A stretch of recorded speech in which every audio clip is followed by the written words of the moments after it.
Bonjour tout le monde, c'est Maxhammer, Shape Up. Aujourd'hui on se retrouve pour une nouvelle vidéo et pas un short. Je suis vraiment pas habitué à poster des vidéos sur cette chaîne, mais c'est parce que j'ai réussi à finir le défi des 100 tractions. D'ailleurs après le défi des 100 tractions, vous avez remarqué que j'ai pris une petite pause d'à peu près une semaine. Honnêtement je ne sais pas du tout avec quel défi je vais revenir. Je sais pas parce que j'ai déjà fait les pompes et les tractions. Donc est-ce que je vais revenir avec par exemple du gainage, ou est-ce que je vais revenir avec un exercice plus sur les jambes, par exemple de la course? Je ne sais pas du tout. Peut-être que je vais refaire quelques jours des tractions, par exemple le jour 101, 102, peut-être jusque 110. Mais j'irai pas plus loin parce que mon objectif à chaque fois que je lance ces défis, c'est d'arriver au jour 100. Et une fois que j'arrive au jour 100, à moins d'aller au jour 1000, je vois pas l'intérêt. Sauf que le jour 1000, ça fait plus de 2 ans et demi, donc j'ai pas envie de faire 2 ans et demi le même concept. C'est pour ça que je m'arrête au jour 100. Aujourd'hui, je viens faire le point de qu'est-ce que ça m'a apporté de faire des tractions pendant 100 jours d'affilée.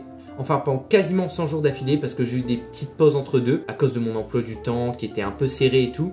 Donc, qu'est-ce que ça m'a apporté de faire une traction de plus chaque jour jusqu'au jour 100? On va comparer mes résultats du début et mes résultats maintenant.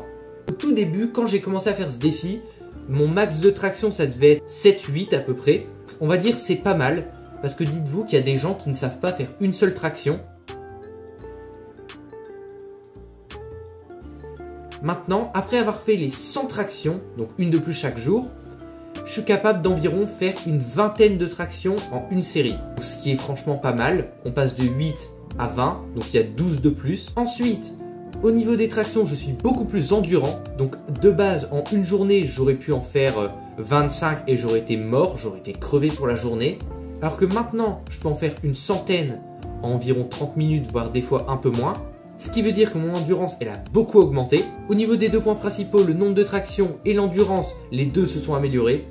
Bon, si ça aurait régressé, j'aurais pas compris pourquoi, honnêtement. Bien sûr, n'hésitez pas à me dire en commentaire qu'est-ce que vous voulez me voir faire pour les prochains défis. Je lirai tous les commentaires et je prendrai la meilleure proposition. Et si les propositions ne me plaisent pas trop, peut-être que je choisirai un défi par moi-même. En tout cas, merci d'avoir regardé cette vidéo. Si vous êtes resté jusqu'ici, c'est que vous êtes les boss ultimes. Sur ce, c'est Maxhammer, Shape Up, qui fait son bilan des tractions. Bye tout le monde!